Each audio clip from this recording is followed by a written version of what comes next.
Ashley said, I'm Celeste. I'm one of the caregivers here at Animal Place. And we are not only home to, hundreds of rescued farmed animals that we take care of on a daily basis. We also have lots of wild animals who call the sanctuary home and who find their safe haven here. We have deer and coyotes and wild turkeys and all sorts of wild animals that come and we get to observe and live their life here. Last spring we were able to see something so beautiful. We had a wild turkey hen have her babies here, and so she found some safe place in the pasture somewhere, made her nest, laid her eggs, sat on them for a month, and she would talk to them through the eggs, and they would listen, and when they were born, they can recognize her voice because she would talk to them through the eggs. We got to see them when they were tiny little babies, and they would follow her through the pastures. She had 7 little babies, and they followed her everywhere. They would be hanging out with the pigs one day, and in the sheep yard the next day, going around and foraging, and we got to see her teach them natural behaviors. They learned how to dust bathe in our garden under the sunflowers. Once they were large enough that they could start flying a little bit, she taught them how to hop fences to get from one pasture to the next.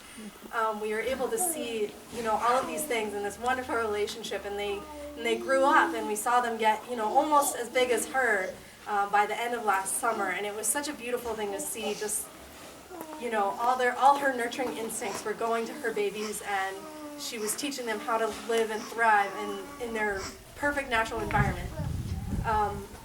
In industry, it's such a different story, and it's so sad to see, even starting from when before they're even an egg, the babies, the moms in industry, they're artificially inseminated. The turkeys have been bred to be so large that male turkeys, if they mounted one of the females, they would break her legs.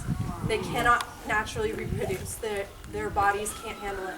So they're all artificially inseminated. The eggs are collected and hatched in incubators. They don't get to hear their mom's voice. They don't get to hatch under their mother. They never know any kind of mom. And then their lives are so unnatural. They don't get to walk on the dirt. They don't get to learn any behaviors or have family connections. They just live in dark sheds with thousands of other turkeys and never get to experience anything like a normal life.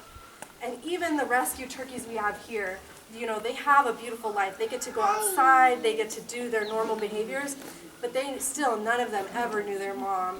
They never got to learn those special things from her or have a relationship with her. They still, their bodies have still been so overbred that they can't do all their natural behaviors like the wild turkeys we see. They can't fly over these fences. They can't, mate naturally. We have the boys and the girls separate because, again, they could injure each other because of the way their bodies have been so overbred. So even in the best case scenario with these turkeys, they're not going to have a perfect natural life like they should. And just recently, just a few weeks ago, it's starting to be springtime again, and we saw the mom come back, and she still has a few of the babies who are living with her. They're like teenage turkeys now, but it's so beautiful to see that they're able to come back here and live their lives out in peace and have that beautiful connection and that beautiful family. And the work we do here and advocating for these turkeys, it's all because we hope that every turkey could be so lucky to have that life. Thank you. Yay!